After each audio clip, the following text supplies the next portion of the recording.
बिस्मिल्लाहिर्रहमानिर्रहीम। अस्सलाम वालेकुम।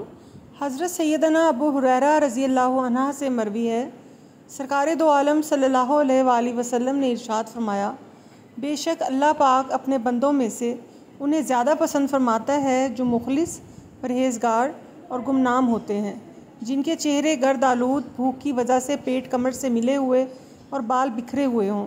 अगर वो उमरा के पास जाना चाहें तो उन्हें इजाज़त ना मिले। अगर किसी महफिल में मौजूद हों तो कोई उनके मुतालिक सवाल ना करे।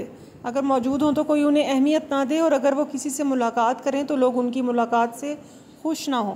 अगर वो बीमार हो जाएं तो कोई उनकी इयादत ना करे। और जब मर जाएं तो लोग उनके जनाजा में शरीक ना हों। सहाबा कराम ने अर्ज़ किया, या रसूलल्लाह सल्लल्लाहु अलैहि वसल्लम, ऐसे लोगों से हमारी मुलाकात कैसे हो सकती है? आपने इरशाद फरमाया, अवैस करनी रहमतुल्लाह अलैह उन्हीं लोगों में से हैं।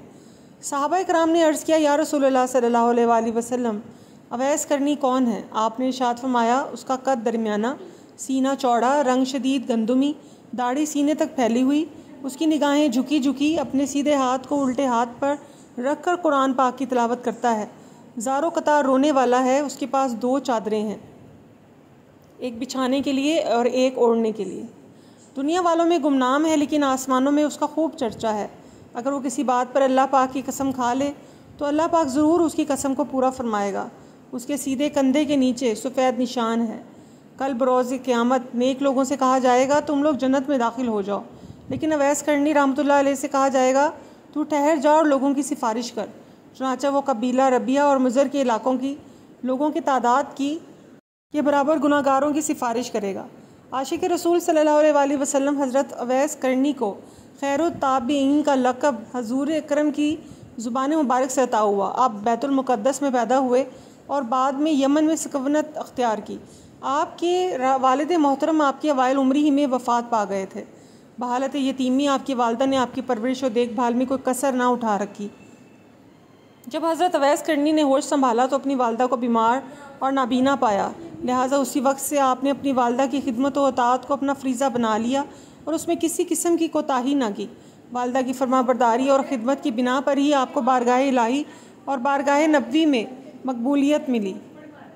आपका नामी अवैस बिन आमिर और दूसरा नाम अब्दुल्ला भी बयान हुआ है, लेकिन अहदीस में आपका तज़किरा अवैस के नाम से ही मिलता है। दीगर कुतुब से भी आपके नाम अवैस की ही तस्दीक होती है। आपकी कुनियत अबू उमरू थी। आपकी अलकाब में सबसे अच्छा लक़ब खैरुत ताबीईन है, जो रवायत के मुताबिक आपको बारगाह रिसालत से अता हुआ। आपके अलकाबात में सैयदुत ताबीईन भी है। कशफुल महबूब में आपको आफ्ताब उम्मत और शेख मिल्लत दीन के बाद से नवाजा गया है। हज़रत अवैस करनी की शोहरत दवाम आशिक रसूल सल्लल्लाहु अलैहि वसल्लम की निस्बत से है। बाकी निस्बतें अवैस करनी से ताल्लुक़ की बिना पर काबिल ज़िक्र तो हो सकती हैं, लेकिन उनका असल नसब नामा इश्क़ रसूल है। रहती दुनिया तक जब कभी इश्क़ रसूल का तज़किरा होगा वो आपके नाम में नामी के बगैर अधूरा रहेगा। इश्क़ रसूल सल्लल्लाहु अलैहि वसल्लम और फ़ना फिर रसूल की बात होगी तो हज़रत अवैस करनी का तज़किरा लाजमी होगा। तारीख़ इस्लाम में उलमाए कराम ने हज़रत अवैस करनी के हालात ज़िंदगी बयान करते हुए आपकी नेकी, तकवा और परहेज़गारी और ज़हद के बहुत से वाक़यात तहरीर किए हैं।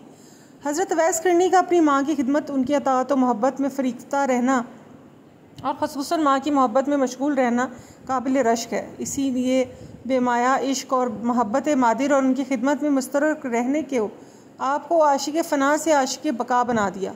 आपका शुमार अल्लाह और उसके रसूल सल्लल्लाहु अलैहि वसल्लम की मुखलिस बंदों में होता है। आपका शुमार ताबीन किबार में होता है। आपने अहद नबवी का दोहराया, लेकिन हज़रत मोहम्मद सल्लल्लाहु अलैहि वसल्लम के दीदार से फैज़याब ना हो सके। उसकी वजह यह बयान की जाती है कि वो अपनी वालदा की ज़ईफ़ी और नाबीना होने की वजह से उन्हें छोड़कर सफ़र नहीं कर सकते थे। लिहाजा अवैस करनी ताबई हैं, सहाबी नहीं। लेकिन दो जहानों के सरदार हज़रत मोहम्मद सल्लल्लाहु अलैहि वसल्लम ने आपकी हजूर से मोहब्बत और माँ की खिदमत को फ़रीज़ा बनाने को खराज तहसीन पेश फरमाया। हज़रत अवैस करनी का जिक्र करके रसूल अकरम सल्लल्लाहु अलैहि वसल्लम ने सहाबा को हुक्म दिया कि तुम में से जो भी अवैस करनी से मिले उससे दुआ कराए। एक रवायत के मुताबिक हज़रत उमर फ़ारूक को ख़ास तौर पर यह हुक्म दिया कि ए उमर, तुम जब तुम अवैस करनी से मिलो तो उसे मेरा सलाम कहना और कहना कि वो तुम्हारे लिए दुआए मग़फ़रत करे, क्योंकि वो कबीला रबिया और मज़र के लोगों की शफ़ाअत करेगा। दूसरी रवायत में अमीरुल मोमिनीन हज़रत उमर फ़ारूक और अमीरुल मोमिनीन حضرت علی المرتضیٰ دونوں کو حضرت اویس کرنی سے طلب دعا کا حکم دیا گیا اور دونوں صاحبان نے حضرت اویس کرنی سے اپنے لیے دعا کروائی۔ روایت بھی بیان کی جاتی ہے کہ روز قیامت کوئی حضرت اویس کرنی کو نہیں دیکھ سکے گا، کیونکہ حضرت اویس کرنی نے دنیا میں اس لیے چھپ کر اللہ کی عبادت کی کہ دنیا میں کوئی بندہ انہیں پہچان نہ لے، سو اللہ تعالیٰ 70,000 فرشتے اویس کرنی کی شکل میں داخل بہشت فرمائے گا تاکہ مخلوق انہیں نہ دیکھ پائے سوائے اس شخص کے جسے اللہ چاہے اسے آپ کی زیارت نصیب ہوگی۔ حضرت اویس کرنی کے بارے میں شیخ فرید الدین اطار روایت بیان کرتے ہیں جس کا مفہوم کچھ یوں ہے کہ میں نے یمن سے نسیم رحمت محسوس کرتا ہوں۔ وصال رسول اکرم صلی اللہ علیہ وآلہ وسلم کے 10 سال بعد تک حضرت اویس کرنی کی تلاش جاری رہی، لیکن حضرت ابوبکر صدیق کا دور گزر گیا، حضرت اویس کرنی کو تلاش نہ کیا جا سکا۔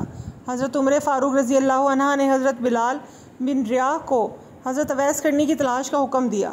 حضرت بلال کی ملاقات حضرت اویس کرنی سے ہو گئی۔ آپ نے فرمایا، اے اویس، حضرت عمر آپ سے ملاقات کی متمنی ہیں، جس پر حضرت اویس کرنی کی حضرت عمر اور سیدنا علی المرتضیٰ سے ملاقات ہوئی۔ ہمارے لیے حضرت اویس کرنی کی زندگی مشعل راہ کی حیثیت رکھتی ہے اور ہمیں یہ سبق دیتی ہے کہ اپنی خواہش کتنی ہی شدید کیوں نہ ہو، والدین کی خدمت میں رکاوٹ نہیں بننی چاہیے۔ ساتھ ہی عشاق رسول کو اویس کرنی نے حضور اکرم صلی اللہ علیہ وآلہ وسلم کی اطاعت و محبت اور ادب کی لا منتہا منزلوں سے آشنا کرایا۔ حضرت اویس کرنی جسمانی طور پر لاکھ دور سہی، لیکن جو فضل و کرم حضور صلی اللہ علیہ وآلہ وسلم کا آپ پر ہوا وہ یقیناً قابل رشک و قابل ستائش ہے۔